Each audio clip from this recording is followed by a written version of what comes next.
So today we're going to talk about what's behind leg and feet cramps at night when you're doing keto. It's called nocturnal leg cramps. So if you try to look this up, you're not going to really find very much. In fact, they don't really know what causes it. I'm just going to give you my 2 cents on this because we've gotten some really good results dealing with leg cramps when you're doing keto. This is really an electrolyte problem. Electrolytes are electrically charged minerals that help the conductivity of certain things in the body, specifically muscles and nerves, and they help push fluid in and out of the cells. So we're talking about potassium, magnesium, calcium, things like that. So the 2 most common minerals involved with cramps are potassium and magnesium. Okay? The symptoms of a potassium deficiency are very similar to a deficiency in magnesium. Magnesium, by the way, is a cofactor. It's a helper mineral in over 300 enzymes. So it's involved in anything nerve and muscular, including the heart. It generates ATP, which is the energy of the cell. And so if you're deficient, you're going to get tired. You're going to have muscle weakness, tremors, okay? It could be like little resting tremors, arrhythmias, which is an abnormal rhythm of the heart, and hypokalemia, which is basically low potassium. So if you're low in magnesium, you can also then affect the potassium levels.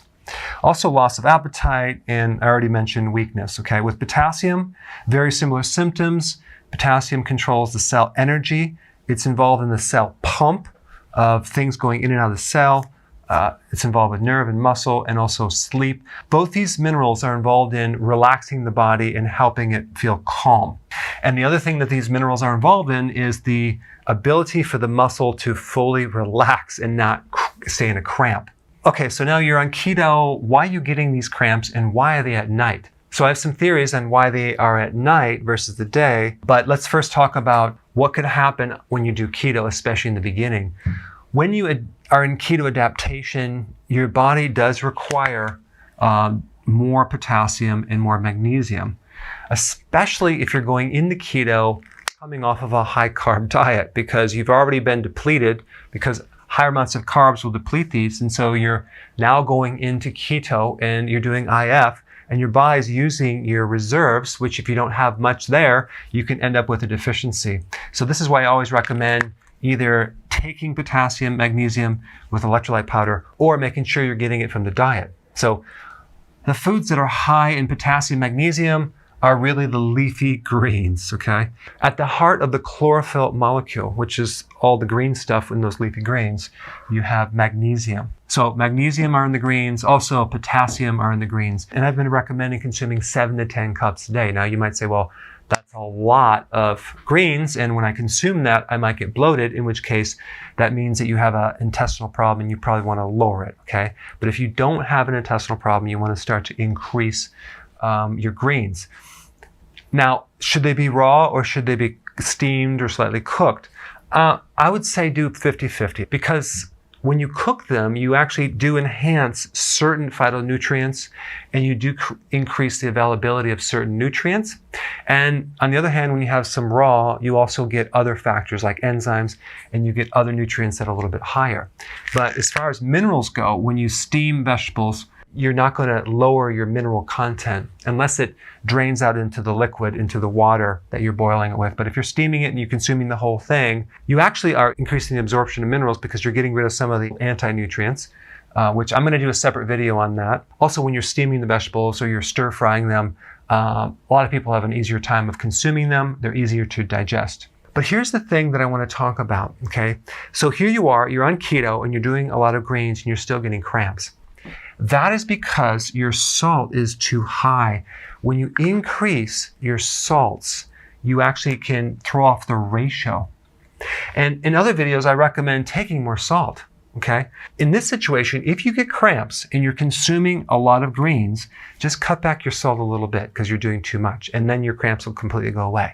And then another situation, you're doing keto, but you're not consuming enough greens, but you're doing a lot of salt.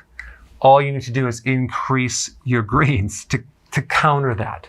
And of course, I'm recommending sea salt, not regular table salt. But these are some just really key insights that you need to know, that salt tends to throw off these two minerals here, and then you'll have this imbalance. Last scenario, you're getting a cramp because your pH is off.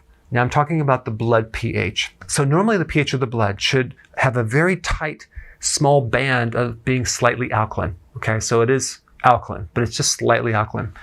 If the blood is slightly too alkaline, what happens, one of the symptoms is twitching, okay, tetany, could be here, could be in the arm, and cramping, okay? And this is another reason why I recommend apple cider vinegar, right, in your water through the day, because adding apple cider vinegar can help just push your pH into the right level, make it not as alkaline, and then you'll start absorbing these minerals a little bit better, including calcium, okay?